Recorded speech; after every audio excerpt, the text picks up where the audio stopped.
स्थान पर बैठकर भगवान शिव से अपने मन की बात अवश्य कहें। दिल से पुष्कर राज की पावन धरा है, देवाधिदेव महादेव की कथा है। राजस्थान वालों को ये योग बार बार नहीं मिलेगा।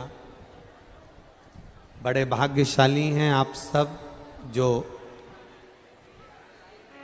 तीर्थ गुरु पुष्कर जी में विराजमान होकर बाबा की स्तुति करने का सौभाग्य मिला। जहां जगह मिले कार्यकर्ता भी कोई खड़े ना रहे, जहां जगह मिल जाए वहां बैठकर बाबा से प्रार्थना जरूर करना, क्योंकि यह कथा बार बार नहीं मिल सकती। और बार बार आप सीहोर में आकर भी विनती नहीं कर पाओगे, इसलिए बाबा ने ब्रह्मा जी की कृपा हुई है, ब्रह्मदेव की यहाँ बुलाया है। दिल से बाबा से प्रार्थना करें, जिस कामना से आए हो वो कामना शिव पूर्ण करें।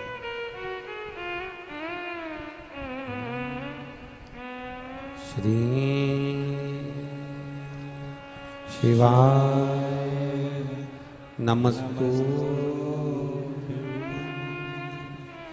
श्री शिवाय नमस्तु। श्री शिवाय नमस्तु। श्री शिवाय नमस्तु। श्री शिवाय नमस्तु। भोला सब दुख काटो मारा, ओ भोला सब दुख काटो मारा। शिव शंकर जपो तेरी माला, भोले बाबा जपो तेरी माला। भोला सब दुख काटो मारा, ओ भोला सब दुख काटो मारा। वेश मंगल मंगलकारी, वेश है मंगल मंगलकारी। शमशान वासी हमारा, शमशान वासी हमारा। ओ भोला सब दुख काटो मारा, ओ भोला सब दुख काटो मारा। शिव से करी गई प्रार्थना खाली नहीं जाती। आप दिल से कहें उसको, वो दिल से सुनता है। शिव महापुराण की कथा कहती है,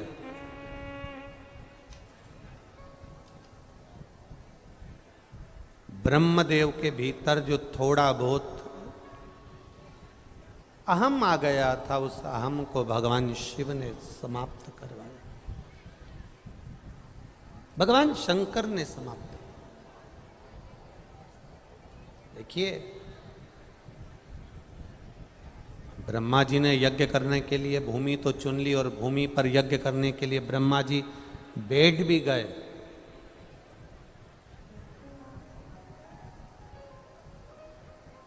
जो बहुत भजन में, पूजन में, अर्चना में, आराधना में थोड़ा भी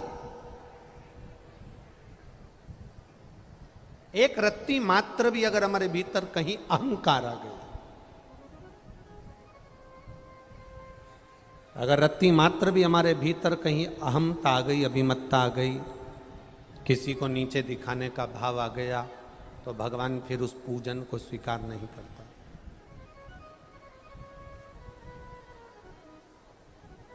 फिर भगवान स्वीकार नहीं करता। एक बात बहुत अच्छे से ध्यान में रखना, शरीर में अगर एक फोड़ा हो गया,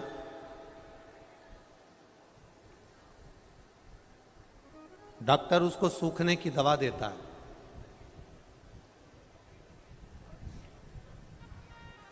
वो फोड़ा नहीं सूखा तो डॉक्टर फिर वापिस देखकर कहता है कि ये फोड़ा ऐसे सूखने वाला नहीं है, इसलिए फिर डॉक्टर दवा को पलट देता है। अब डॉक्टर सूखने की दवा नहीं देता, अब डॉक्टर दवा देता है उस फोड़े को पकने की। बोलो सही है कि गलत है? अभी सूखने की दवा दे रहा था, और अगर मान लो वो फोड़ा नहीं सूखा तो डॉक्टर ने उसको दवा को पलट दिया और अब उसे पकने की दवा दे दी।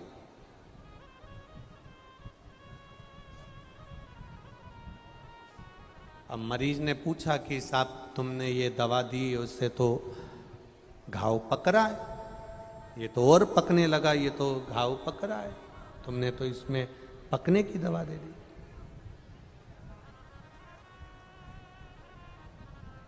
इसको तो सूखना था, पर डॉक्टर को मालूम है कि घाव अगर पकेगा तो फूटेगा तो उसमें से पस बाहर निकल जाएगा, और पस अगर बाहर निकल गया तो फिर जो दवा दी जाएगी उससे घाव सूख जाएगा। डिले कम करो, घाव उससे सूख जाएगा।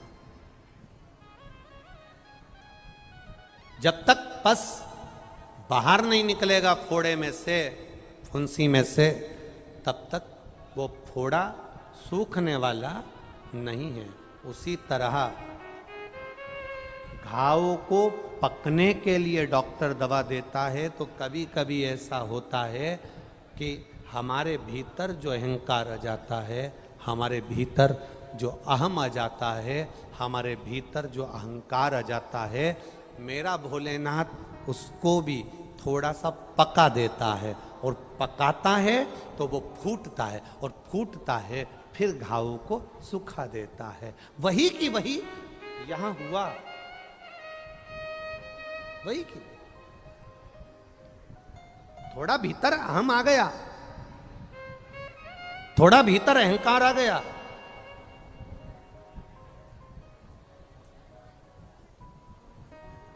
और थोड़ा सा अहंकार जब भीतर आया, थोड़ा सा अभिमान जब भीतर आया, तो उस अहंकार के आने पर ब्रह्मा जी थोड़ा सा जन कल्याण के लिए जब यज्ञ करने के लिए बैठे, और इतनी देर में माता सरस्वती का आगमन नहीं हुआ, सरस्वती माता श्रृंगार में लगी रहीं, ब्राह्मण कहते रहे यज्ञ का मुहूर्त निकल रहा है, यज्ञ का समय निकल रहा है, सरस्वती जी नहीं आई, तो गाय को खड़ा कर कर ब्राह्मणों ने वेद की ध्वनि करना प्रारंभ करी, और वेद की ध्वनि कर कर वेद माता गायत्री को गाय के मुख से ब्राह्मणों ने प्रकट कर लिया। जब गायत्री प्रकट हो गई, ब्रह्मा जी के पास में बैठ गई, यज्ञ प्रारंभ होने लगा। माता सरस्वती आई, क्रोध में लाल हो गई, और क्रोध आने पर उन्होंने श्राप दे दिया, ब्रह्मदेव कहीं पर तुम्हारे मंदिर नहीं होंगे,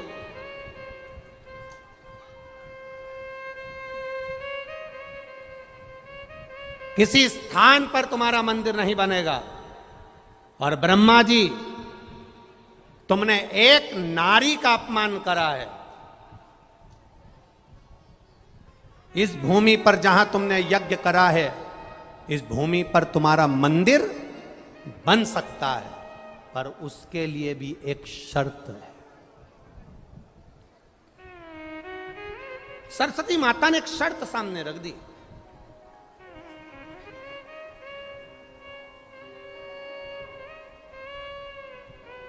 एक ब्रह्मा जी जो विचार कर रहे थे कि मैं सर्वस्व कर सकता हूं बिना नारी के, बिना सरस्वती के भी यज्ञ करने बैठ गए।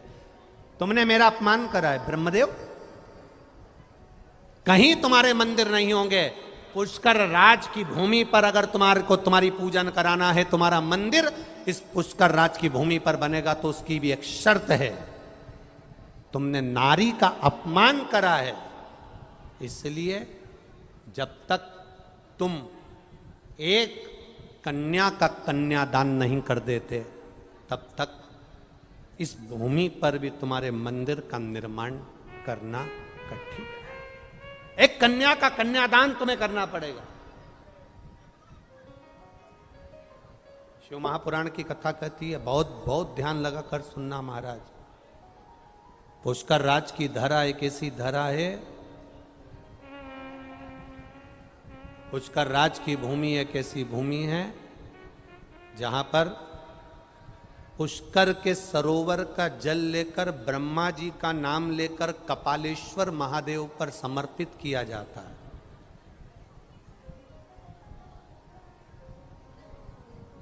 तो भूल से भी अगर किसी नारी का अपमान हुआ हो, भूल से भी किसी स्त्री का अपमान हुआ हो, या गर्भ में बेटी नारी बच्ची शांत हो गई हो, उसका भी दोष इस पुष्कर राज की धरा पर समाप्त हो जाता है। ये वो भूमि है।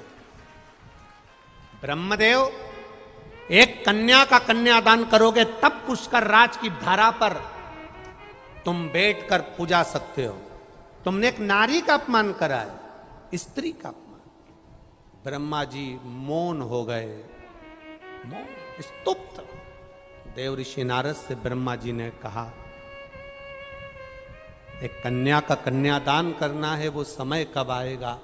ब्रह्मा जी के शब्द सुनकर नारद जी ने कहा, चिंता मत करो, द्वापर में भगवान कृष्ण का अवतार हुआ,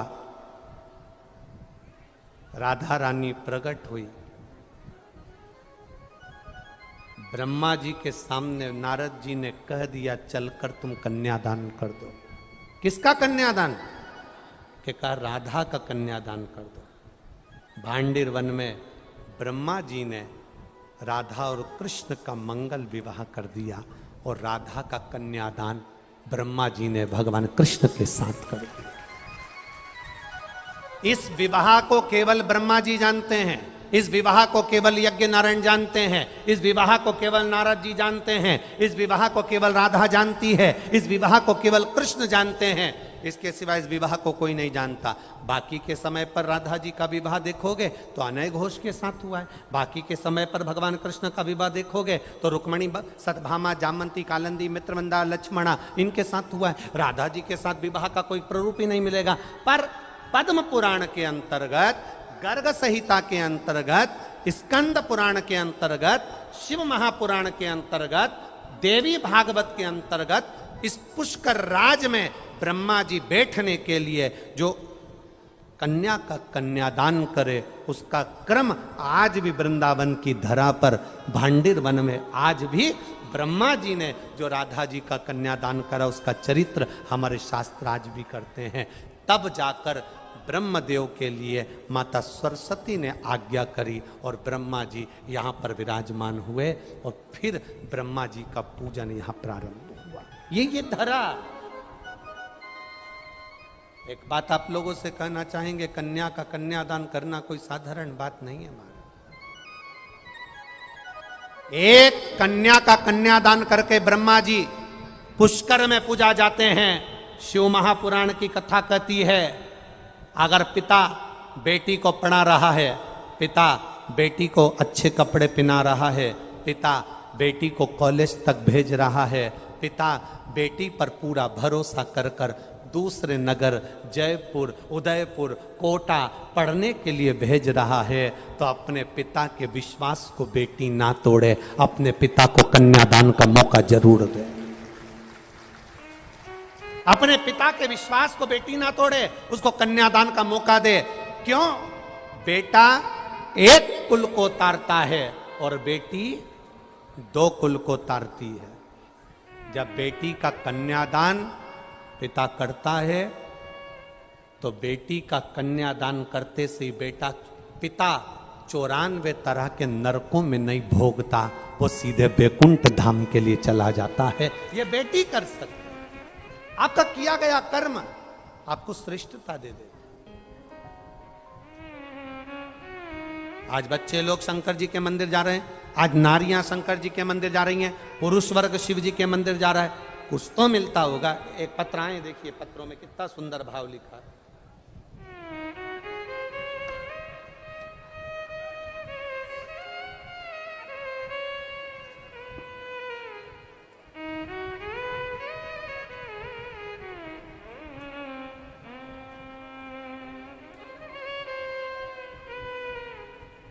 मेरा नाम नरेश कुमारी पत्नी श्री बलबीर कुमार मनी मांजरा से चंडीगढ़ से आई हूं। कहीं बैठी हैं? हाथ हिलाइएगा। कहीं बैठी हैं? मेरा नाम नरेश कुमारी पत्नी श्री बलबीर कुमार। आप पत्र को टीवी पर भी पढ़ सकते हो। पति श्री बलबीर कुमार मनी मांजरा से चंडीगढ़ से आई हूँ। कहीं हो तो हाथ हिलाइएगा। अगर कहीं बैठी हो तो अपने दोनों हाथ हिला सकती हैं। चंडीगढ़ से आई हूँ। गुरुदेव, मेरे पति को सन 2015 से सोराइसिस की बीमारी थी जो कि पूरे शरीर में फैल गई थी। पहले 2 साल पीजीआई से इलाज चला पर बीमारी से कोई आराम नहीं मिला। फिर उसके बाद 3 साल आयुर्वेदिक इलाज चला पर कोई आराम नहीं मिला। फिर कोरोना काल से आपकी कथा सुनना प्रारंभ करी। एक आपने शिव जी का बगलामुख और बगलामुखी माता का हल्दी का माला वाला उपाय बताया था। गुरुदेव, मैंने दवाई लेते लेते वाला उपाय करना प्रारंभ करा और बाबा की कृपा से 2 साल से मुझे आराम मिल गया। मेरी सोराइसिस की बीमारी समाप्त हो गई। मैं बाबा को यहाँ धन्यवाद देने आई हूँ। गुरुदेव, मेरा बेटा अजय कुमार 35 साल का हो गया था, जिसकी शादी नहीं हो रही थी। जिसको पत्रिका दिखाते थे वो कह देता था इसके विवाह के योग नहीं है। मैंने पशुपतिनाथ का व्रत किया, बाबा से विनती करी और 14 मार्च 2023 को मेरा बेटा जो 35 साल का हो गया था उसकी शादी बाबा ने करा दी। मैं बाबा को धन्यवाद देने आई हूं। शिव तत्व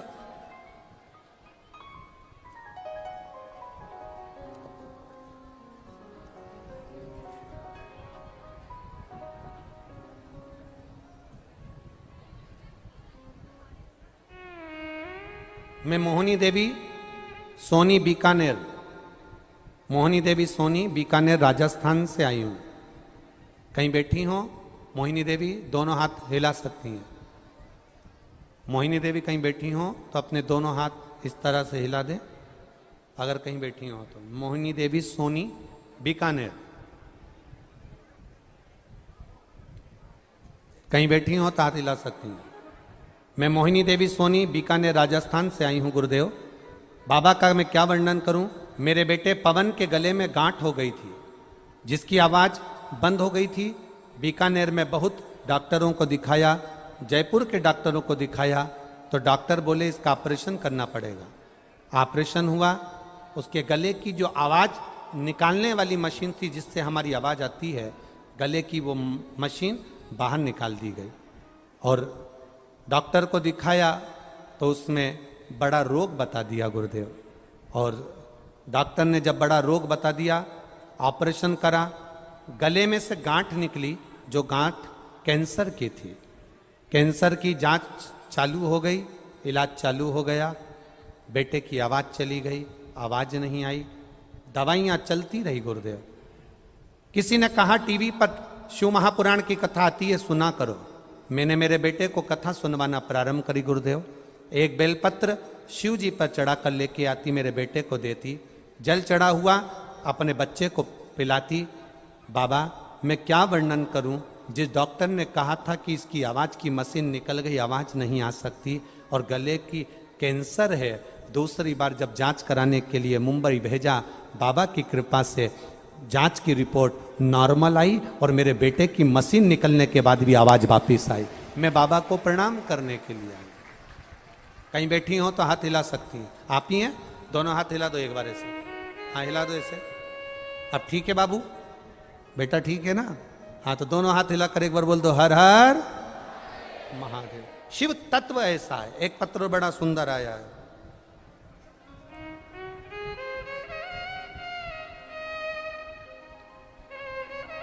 मैं लक्ष्मी यादव, पति श्री सुनील यादव, जयपुर में रामगंज की निवासी हूँ। कहीं बैठी हो? लक्ष्मी यादव, पति श्री सुनील यादव। कहीं बैठी हो तो हाथ हिला सकती हैं। बैठी हैं? कहीं बैठी हो तो हाथ हिला सकती हैं। लक्ष्मी यादव, श्री सुनील जी यादव।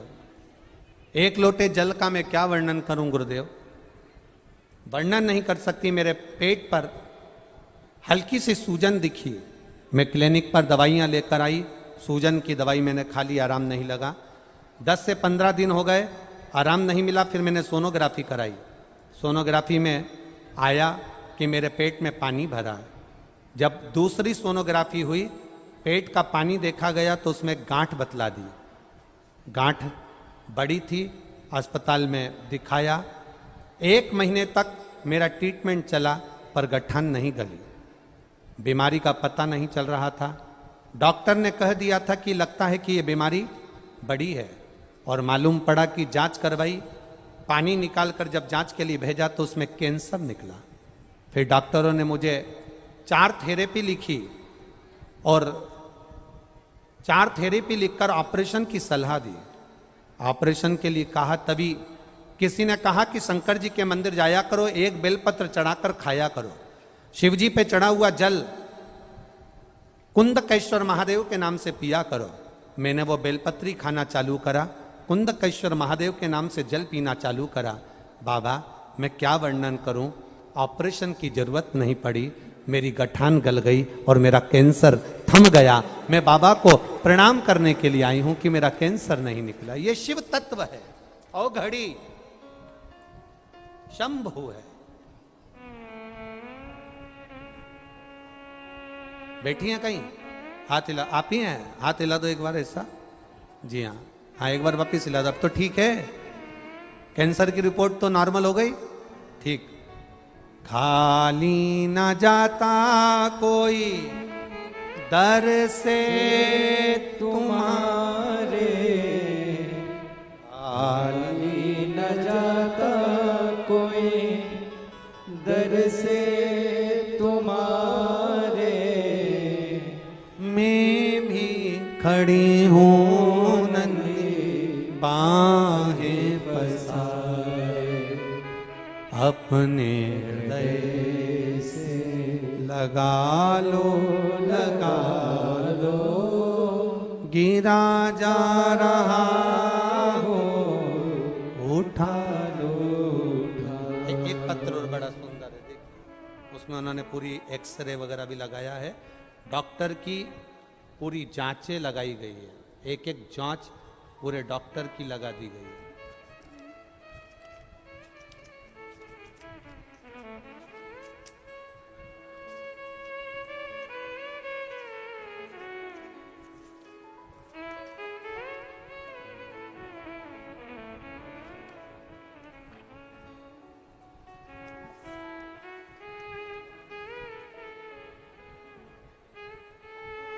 मेरा नाम कमला देवी है, मेरे पति का नाम सत्यनारायण उदेनिया है, जो आर्मी से रिटायरमेंट हैं।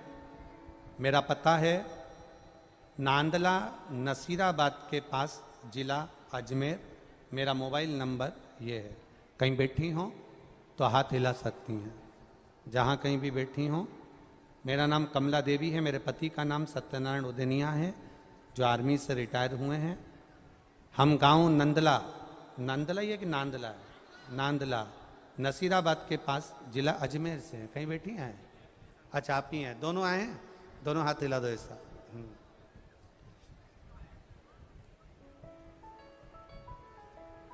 गुरुजी मेरी दांतों में बीमारी हो गई थी कोरोना के समय में। दांतों को डॉक्टर को दिखाया तो डॉक्टरों ने बोला आपके दांत ठीक नहीं है, एक बार न्यूरो सर्जन से डॉक्टरों से जांच कराओ। न्यूरो सर्जन डॉक्टर से जांच कराई, 2 साल तक दवाइयाँ चलती रही पर इलाज नहीं हुआ। बीमारी बड़ी थी, लग रहा था ठीक होना मुश्किल है। डॉक्टर ने भी कह दिया लंबा समय चलेगा, दवाई का कोई भरोसा नहीं है क्योंकि बीमारी ठीक नहीं है।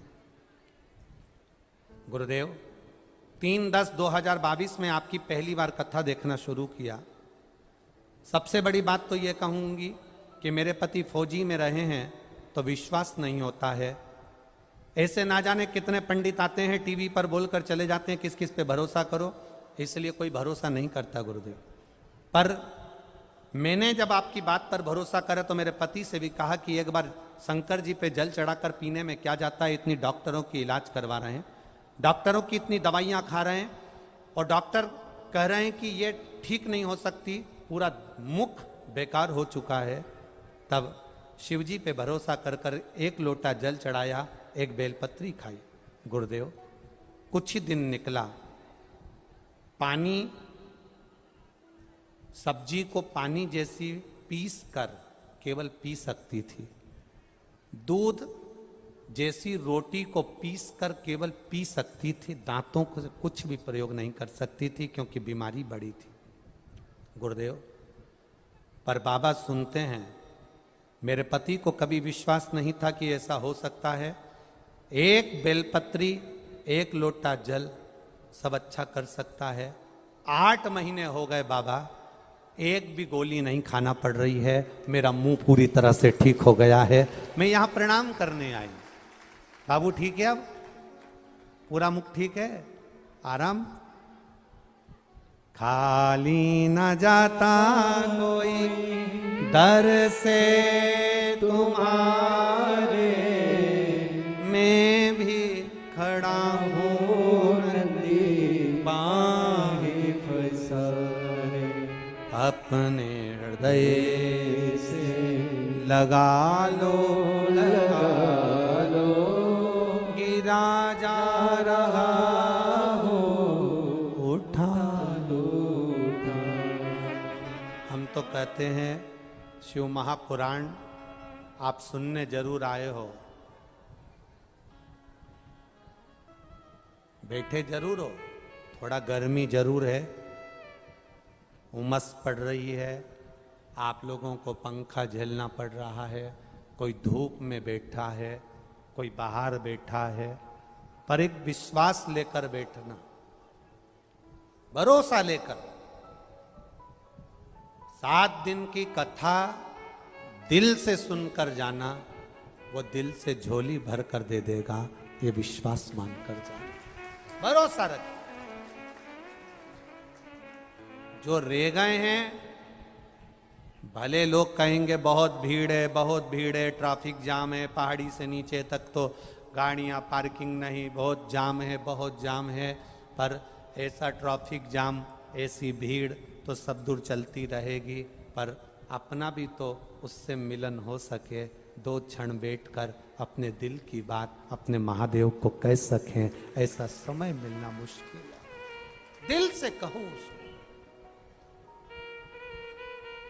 मेरे भोले तेरा सहारा है, मेरे भोले तेरा सहारा है, मेरी नैया का तू किनारा है, मेरी नैया का तू किनारा है। ये शिव तत्व होता ही ऐसा, उसका गुणगान, उसका भजन, उसका कीर्तन, उसका मंत्र जाप, उसका स्मरण, उससे की गई प्रार्थना खाली नहीं जाती। ब्रह्मा ब्रह्म लोक में रहते हैं, भगवान विष्णु वैकुंठ लोक में रहते हैं। पृथ्वी का, मृत्यु लोक का अगर कोई देव है तो वो केवल एक देव, अधिदेव महादेव है।